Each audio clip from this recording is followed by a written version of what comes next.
अगर अमेरिका की अगुवाई में नाटो यूक्रेन के साथ नहीं होता तो अब तक दुनिया के नक्शे से यूक्रेन का नामो निशान मिट गया होता। अमेरिका के हथियारों के दम पर यूक्रेन अभी तक पुतिन के सामने डटा हुआ है। अमेरिका के अलावा नाटो देशों ने यूक्रेन को झोली भर भर के सैन्य मदद के साथ साथ पैसा भी दिया है, जिससे वो रूस के खिलाफ युद्ध लड़ पाए। लेकिन ट्रंप ने व्हाइट हाउस में आते ही दो टूक कह दिया था कि वो युद्ध भड़काने नहीं बल्कि युद्ध रुकवाने आए हैं। और इसी कड़ी में हाल ही में खबर आई थी कि अमेरिका के रक्षा मंत्रालय ने यूक्रेन को दिए जाने वाले कुछ हथियारों की सप्लाई रोक दी है।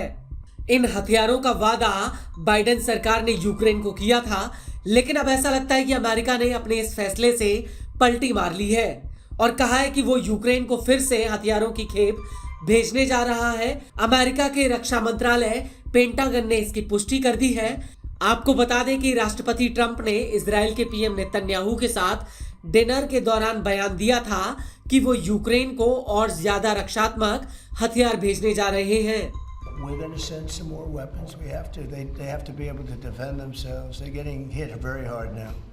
They're getting hit very hard. We're going to have to send more weapons. Yeah, defensive weapons primarily, but they're getting hit very, very hard.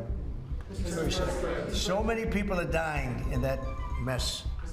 आपको बता दें कि ट्रंप के इसी बयान के बाद अब पेंटागन ने यूक्रेन को हथियार भेजे जाने की पुष्टि कर दी है। हालांकि ये हथियार कौन से हैं और कितनी संख्या में ये हथियार यूक्रेन को भेजे जा रहे हैं, इसको लेकर अभी तक कोई जानकारी सामने नहीं आई है।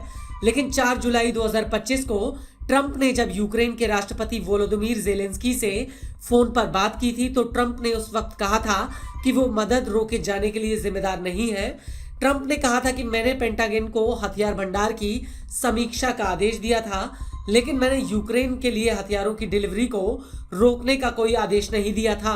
बता दें कि अमेरिका यूक्रेन को Patriot anti missile interceptors, AIM-120 anti aircraft missiles, howitzer rounds, AGM-144 Hellfire missiles, GMLRS मिसाइलें, हिमरस रॉकेट लॉन्चर्स के लिए स्टिंगर मिसाइलें और ग्रेनेड लॉन्चर भेजने वाला था, जिनकी सप्लाई रोकने की घोषणा पेंटागन ने की थी। आपको बता दें कि इन हथियारों में से यूक्रेन ने अमेरिका से पैट्रियट इंटरसेप्टर्स सबसे ज्यादा मांगे थे ताकि वो रूसी मिसाइल को हवा में रोक सके। लेकिन इस सब के बीच बड़ी बात यह है कि अमेरिका दुनिया में इकलौता ऐसा देश है जो युद्ध में यूक्रेन की रीढ़ बनकर खड़ा हुआ है।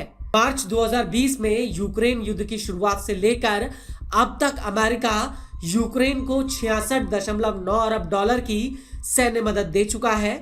यह डेटा अमेरिका के स्टेट डिपार्टमेंट की फैक्ट शीट में है।